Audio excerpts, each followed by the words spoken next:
الرحمن الرحيم لقد خلقنا الإنسان في أحسن تقويم صلوات اللهم صل على محمد وعلى محمد. برادران ایمانی، بزرگان محترم، موالیان حیدر کرار، سب سے پہلے دعا ہے رب العزت اس مجلس اعضا کو، آج کے ذکر اذکار کو،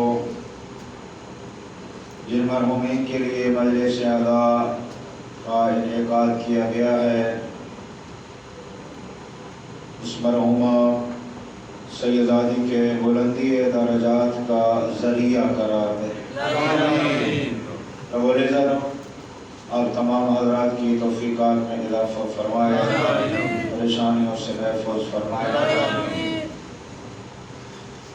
برادران ایمانی، خداوند عالم کہ جس نے ہمیں اتنی نعمتوں سے نوازا ہے، اتنی لاتعداد نعمتیں ہیں پروردگار کی کہ خود چیلنج کیا پروردگار نے کہ اے میرا بندہ ان تعدوا نعمت اللہ لا تحصوها، میں نے اتنی نعمتیں تمہیں عطا کی ہیں، اگر تو انسان کبھی میری نعمتوں کو شمار بھی کرنا چاہے تو تو شمار نہیں کر سکتا. اتنی لاتعداد نعمتیں بے نیاز نے ہمیں عطا فرمائی ہیں. یہ کائنات یہ بھری پڑی ہے اللہ کی نعمتوں سے، لیکن ان میں سے کچھ عظیم نعمتیں ہیں جو اللہ نے ہمیں عطا کی ہیں. ان نعمتوں میں سے ایک سب سے بڑی نعمت یہ ہے کہ اللہ نے ہمیں اشرف المخلوقات بنایا ہے. اللہ نے ہمیں انسان بنایا ہے. خداوند عالم نے پوری کائنات کو خلق فرمایا، پروردگار نے بڑی بڑی مخلوقات کو خلق فرمایا، ملائکہ کو خلق فرمایا، جنوں کو خلق فرمایا، حیوانوں کو خلق فرمایا، خوبصورت پرندوں کو خلق فرمایا، لیکن کسی مخلوق کی خلقت پر پروردگار نے ناز نہیں کیا. ایک انسان ایسی مخلوق ہے، ادھر اللہ نے انسان کو خلق کیا، ادھر قصیدہ پڑھا فتبارک اللہ احسن الخالقین، میں کتنا بابرکت خالق ہوں کہ جس نے انسان بنا دیا ہے. سبحان اللہ. نعرہ تکبیر، نعرہ رسالت، نعرہ حیدری اور محمد وعلى محمد صلوات. تو اللہ نے ہمیں انسان بنایا، پھر اس کے بعد پروردگار نے ہمیں نعمت عطا فرمائی، اسلام جیسا دین عطا فرمایا. پھر اللہ نے ہمیں ایک عظیم نعمت عطا فرمائی، ہمیں مصطفیٰ جیسا رسول عطا فرمایا. اس کے بعد عظیم نعمت عظمیٰ اللہ نے ہمیں عطا فرمائی، آل محمد جیسے ہادی عطا فرمایا. سبحان اللہ. کتنا کریم خالق ہے، اس کی نعمتوں کو نہ شمار کر سکتے ہیں، نہ ان کا حق شکر ادا کر سکتے ہیں. کتنی بڑی نعمت ہے پروردگار کی. اس اللہ نے ہمیں بغیر مانگے علی جیسا امام عطا کر دیا. سبحان اللہ. نعرہ حیدری. آج اس نعمت کا میں ذکر کرنا چاہتا ہوں. اللہ نے سب سے پہلی نعمت جو ہمیں عطا کی ہے، اللہ نے ہمیں انسان بنایا، اشرف المخلوقات بنایا ہے. اور اللہ نے 4 قسمیں کھائی ہیں قرآن مجید میں. سورہ 3 میں بسم اللہ الرحمن الرحیم والتین والزیتون وطور سینین وہذا البلد الامین. اللہ نے قسمیں کھائی ہیں، مجھے زیتون کی قسم، مجھے انجیر کی قسم، مجھے طور سینا کی قسم، مجھے شہر مکہ کی قسم. 4 قسمیں کھانے کے بعد پروردگار نے فرمایا لقد خلقنا الانسان فی احسن تقویم، میں اللہ نے انسان کو خوبصورت پیدا کیا. میں نے انسان کو احسن تقویم میں پیدا کیا. فتبارک اللہ احسن الخالقین. کتنا عظیم خالق ہے. فرماتا کتنا بابرکت ہوں میں خالق کہ جس نے انسان کو خالق فرما دیا، سبحان اشرف المخلوقات بنایا، انسان کا خود قصیدہ پڑھا، اللہ اکبر کتنا۔ اب دیکھیں انسان کو اشرف المخلوقات بنایا، آج اب دیکھنا ہے، سوچنا ہے، ذرا غور کرنا ہے، انسان کو اللہ نے اشرف کیوں بنایا، اشرف المخلوقات کیوں بنایا؟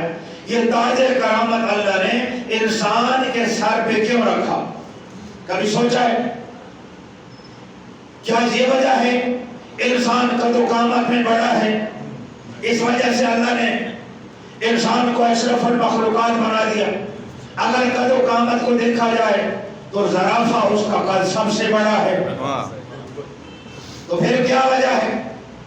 کیا یہ وجہ ہے کہ انسان طاقتور زیادہ ہے اس لیے اللہ نے انسان کو اشرف المخلوقات بنایا؟ نہیں، یہ بات بھی نہیں ہے۔ اس لیے طاقت کو دیکھا جائے تو ہاتھی بڑا طاقتور حیوان ہے، بڑی طاقت کا مالک ہے۔ اچھا تو پھر کیا وجہ ہے؟ انسان شجاع ہے اس لیے اشرف المخلوقات بنایا؟ کہا نہیں، شجاعت میں شیر اپنی مثال آپ ہے، بڑے بڑے بہادر موجود ہیں، شجاع ترین جانور ہے شیر، تو پھر کیا وجہ ہے؟ اللہ نے انسان کو خوبصورت اشرف المخلوقات کیوں بنایا؟ جی کیا انسان خوبصورت زیادہ ہے؟ کیا خوبصورت زیادہ ہے؟ اس وجہ سے اگر یہ دیکھا جائے تو چاند کی مثال خوبصورتی بھی دی جاتی ہے۔ اگر انسان خوبصورت ہوتا تو چاند کو خوبصورت کوئی نہ کہتا۔ جی بھائی جب اپنے بچوں کو کہتی ہیں میرا بیٹا چاند کا ٹکڑا ہے، چاند خوبصورتی میں اپنی مثال آپ ہے۔ اچھا جہاں پر کہہ دو خلیفہ ہارون الرشید نے ایک مرتبہ اپنی بیوی کو ساتھ لیا زبیدہ کو، اور اپنے محل کی چھت پہ آئے سیر کے لیے۔ رات کا منظر تھا، چاند طلوع ہو چکا تھا۔ ہارون الرشید نے دیکھا، کہنے لگا کیا بات ہے، سبحان اللہ، اللہ نے چاند کو کتنا خوبصورت بنایا ہے۔ اور خلیفہ کہنے لگا اللہ کی پوری مخلوق میں چاند سب سے زیادہ حسین اور خوبصورت ہے۔ توجہ ہے؟ ماشاءاللہ، چاند سب سے زیادہ خوبصورت ہے۔ زبیدہ نے کہا نہیں بادشاہ، چاند خوبصورت نہیں ہے، اللہ نے چاند سے زیادہ انسان کو خوبصورت بنایا ہے۔ اللہ نے چاند سے زیادہ انسان کو خوبصورت بنایا ہے۔ تو خلیفہ کہنے لگا نہیں چاند خوبصورت، زبیدہ نے کہا نہیں انسان خوبصورت۔ اب اسے غصہ آیا، بادشاہ نے کہا کہ اگر تو نے ثابت نہ کیا کہ انسان زیادہ خوبصورت ہے تو تجھے طلاق، میں تجھے طلاق دے دوں گا۔ لولی بادشاہ نے آگے اپنے درباریوں کو بتایا، علماء کو بتایا کہ میں نے اپنی بیوی سے کہہ دیا ہے کہ اگر اس نے ثابت نہ کیا کہ انسان زیادہ خوبصورت ہے چاند سے تو میں نے اسے طلاق دے دی ہے۔ اب ثابت کرو کہ چاند زیادہ خوبصورت ہے۔ اب علماء پریشان، اب کرے تو کرے کیا؟ اگر کہتے ہیں کہ چاند زیادہ خوبصورت ہے تو زبیدہ کو طلاق ہو جائے گی، اگر کہتے ہیں کہ انسان زیادہ خوبصورت ہے تو ثابت بھی کرنا پڑے گا، اور اگر ثابت کر دیا ہمیں جان کا خطرہ، بادشاہ ناراض ہو جائے گا، ہو سکتا ہے ہمیں قتل بھی کر دے۔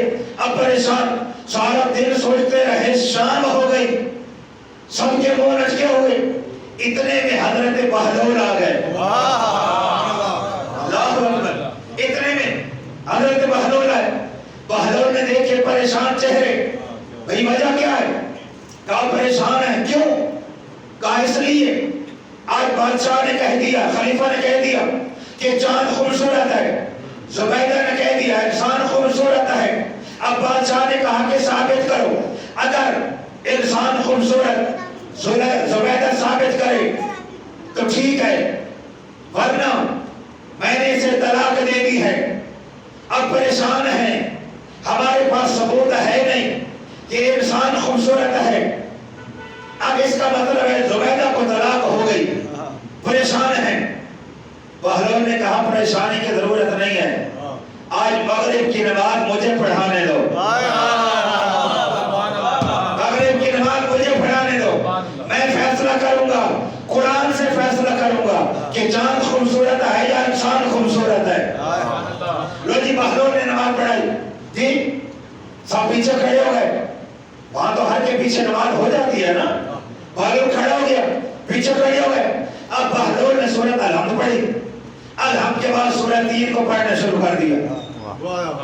بسم اللہ الرحمن الرحیم، والتین والزیتون وطور سینین وہذا البلد الامین۔ اس کے بعد پڑھنا تھا لقد خلقنا الانسان فی احسن تقویم، لیکن بہلول نے یہ نہیں پڑھا، بہلول نے پڑھا لقد خلقنا القمر فی احسن تقویم۔ لقد خلقنا القمر، قمر کہتے ہیں چاند کو، فی احسن تقویم۔ پیچھے سے کسی نے لقمہ دیا، لقد خلقنا الانسان فی احسن تقویم۔ بہلول نے پھر پڑھا لقد خلقنا القمر فی احسن تقویم، پھر لقمہ آیا لقد خلقنا الانسان فی احسن تقویم۔ جب 3 مرتبہ لقمہ دیا گیا، بہلول نے منہ پھیرا اور کہا تمہیں شرم نہیں آتی؟ جب اللہ کا قرآن کہتا ہے میں نے انسان کو خوبصورت بنایا، تم کون ہوتے ہو چاند کو خوبصورت بنایا؟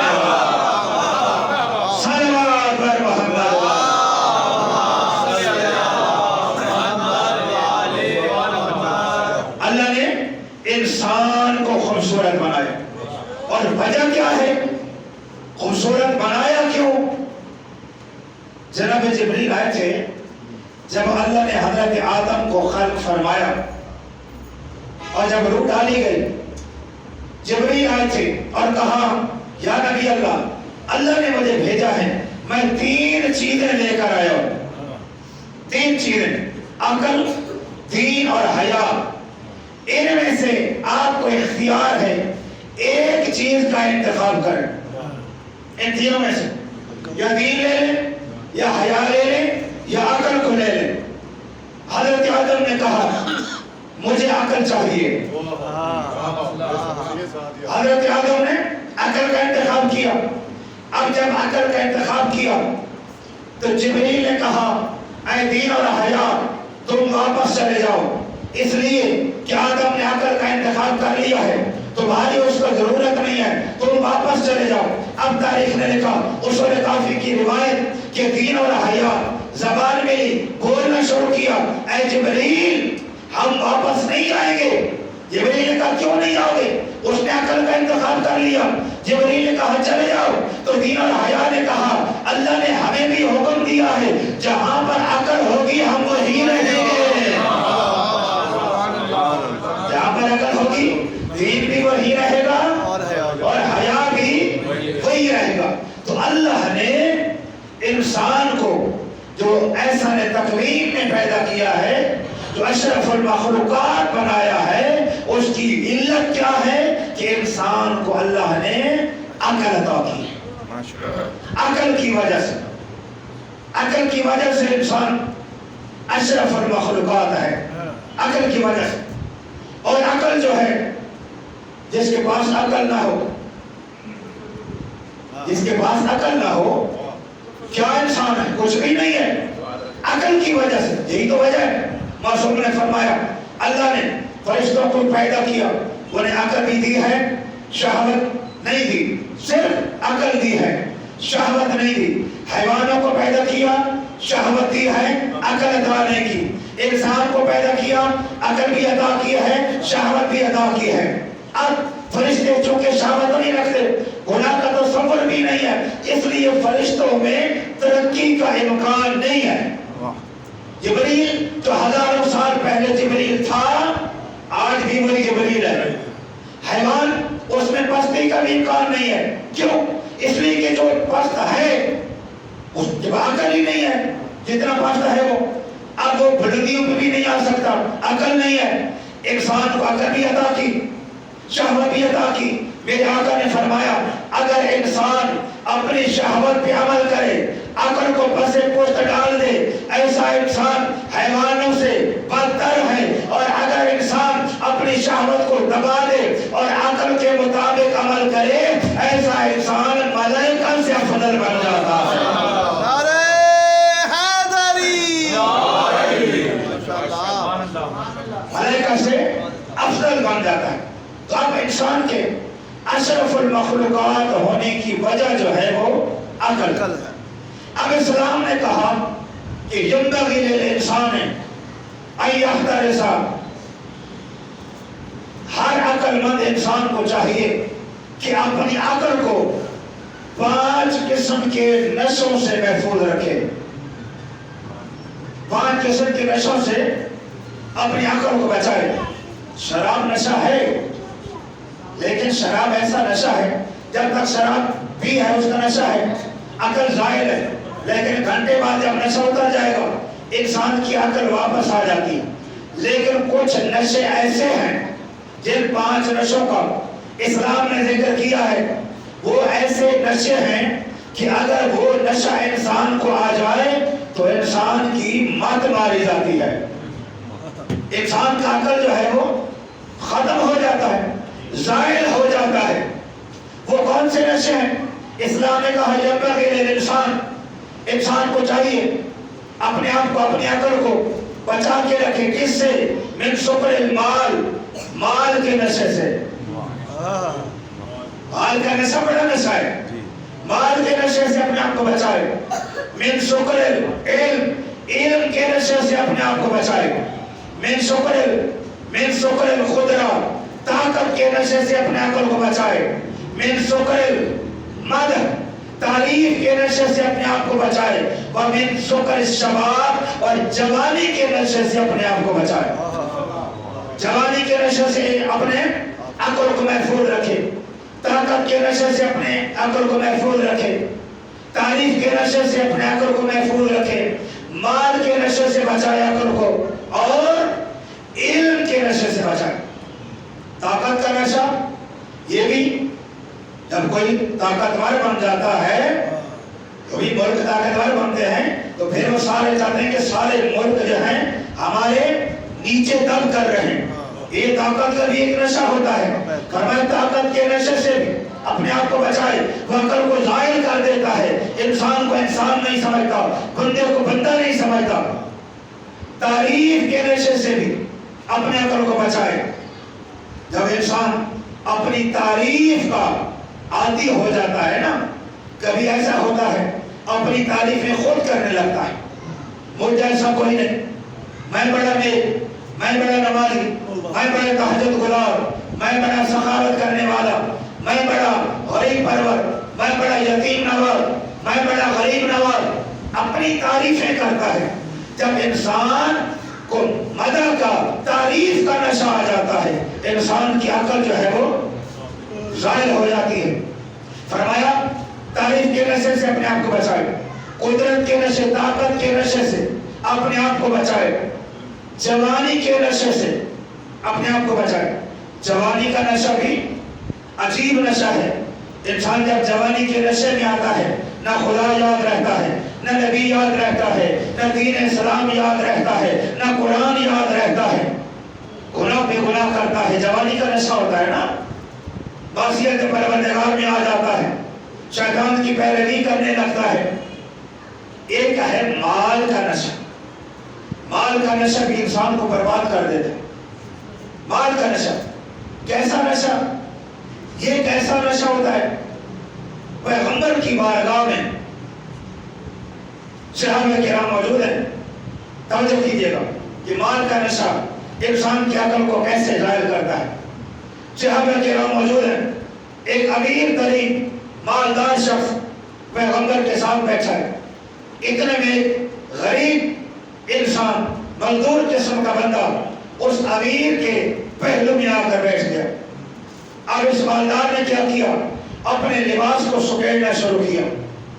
اس نے اپنے لباس کو سمیٹا، اس نے اپنے لباس کو سمیٹا، رحمت للعالمین نے اپنی نظر رحمت کو پھیر لیا۔ اللہ اکبر۔ اس نے لباس کو سمیٹا، عالمین کی رحمت نے نظر رحمت کو پھیر لیا۔ یہ سمجھ گیا آمنہ کا لال مجھ سے ناراض ہو گیا ہے، اسے اپنی غلطی کا احساس ہو گیا، آیا پیغمبر کے پاس، یا رسول اللہ میں شرمندہ ہوں، میں نے غلطی کی ہے، میں معافی چاہتا ہوں، مجھے معاف کر دیں۔ پیغمبر کو جلال آیا، پیغمبر نے فرمایا مجھ سے معافی کیوں مانگتا ہے؟ اس سے معافی مانگ جس کا دل توڑا ہے، اس سے معافی مانگ جس کا دل توڑا ہے۔ آگے اس کے پاس کہتے ہیں مجھے معاف کر دیں، مجھ سے غلطی ہو گئی ہے، مجھے معاف کر دیں، میں نے گناہ کیا ہے۔ جو اعلیٰ ظرف انسان ہوتے ہیں نا، وہ کسی کی غلطی کو پھر معاف کر دیتے ہیں۔ جو اللہ کے نیک بندے ہوتے ہیں وہ غلطیاں معاف کر دیتے ہیں۔ اس نے کہا مجھ سے غلطی ہو گئی، مجھے معاف کر دے۔ اس غریب آدمی نے دیکھا، اس نے کہا کوئی بات نہیں، میں نے تمہیں بخش دیا ہے، تو میں نے تمہیں رائے خدا معاف کر دیا۔ اب یہ بیٹھ گیا، لیکن اس کا دل مطمئن نہیں ہے۔ اس نے مجھے معاف تو کر دیا لیکن دل پریشان ہے۔ آ گیا، یا رسول اللہ، پہلے اس بندے کے پاس آئے، بندہ خدا تو نے مجھے معاف تو کر دیا لیکن میرا دل مطمئن نہیں ہے، اس لیے میں چاہتا ہوں اپنا آدھا مال تمہیں دے دو، تم میرے آدھے مال کو قبول کرو، آدھی دولت کو قبول کرو۔ اس نے کہا کبھی میں تیری دولت کو لینے کے لیے راضی نہیں ہوں گا۔ اس نے انکار کر دیا، بڑی منت سماجت کی، لیکن اس نے مال لینے سے انکار کر دیا۔ جب انکار کیا، اب آیا پیغمبر کی بارگاہ میں، یا رسول اللہ، اس نے مجھے معاف تو کر دیا لیکن میرا دل مطمئن نہیں ہے، میں آدھا مال اسے دینا چاہتا ہوں، وہ لینے کے لیے راضی نہیں ہے، مہربانی کریں آپ سفارش کریں میرا آدھا مال قبول کر لے تاکہ میرا دل مطمئن ہو جائے۔ پیغمبر نے کہا اچھا چلتے ہیں۔ اب پیغمبر اپنے مقام سے اٹھے، اس غریب کے پاس آئے، بندہ خدا جب معاف کر دیا ہے اور یہ چاہتا ہے اپنا آدھا مال تجھے دے دے تو قبول کر لے۔ تو کہنے لگا یا رسول اللہ میں اس کا مال لے لیتا لیکن مجھے ڈر ہے کہ مال کی وجہ سے جو عقل اس کے دل میں ہے وہ عقل میرے دل و دماغ میں نہ آ جائے۔ جو تکبر اور غرور اس کے دماغ میں آیا ہے مال دنیا کی وجہ سے، کہیں وہ مال کی وجہ سے وہ تکبر اور غرور میرے دل و دماغ میں نہ آ جائے۔ بر حبیب خدا امام الانبیاء بلند تر صلوات۔ اللہم صلی علی محمد و آل محمد۔ میری آواز بلند صلوات۔ اللہم صلی علی محمد و آل محمد۔ ہمیں مال کے نشے سے اپنے عقل کو بچائے۔ اب اسلام مال کو کس نگاہ سے دیکھتا ہے؟ اسلام دولت کو کس نگاہ سے دیکھتا ہے؟ اسلام پیغمبر خدا جا رہے ہیں، ایک سیاحی ساتھ ہے، کئی سفر پہ جا رہے ہیں صحرا میں، جو کھانے کے لیے کچھ تھا راستے میں ختم ہو گیا، پانی بھی ختم ہو گیا، اب بھوک سے نڈال ہے، پیغمبر بھی پریشان، صحابی بھی پریشان۔ اب صحابی کہنے لگا یا رسول اللہ مجھے دور سے ایک خیمہ نظر آ رہا ہے، امید ہے کچھ کھانے کو مل جائے گا۔ جب قریب پہنچے اجازت علی اندر گئے، ایک شخص بیٹھا ہے، اس کے سامنے دودھ کے 3 پیالے موجود ہیں، دودھ کے 3 پیالے موجود ہیں۔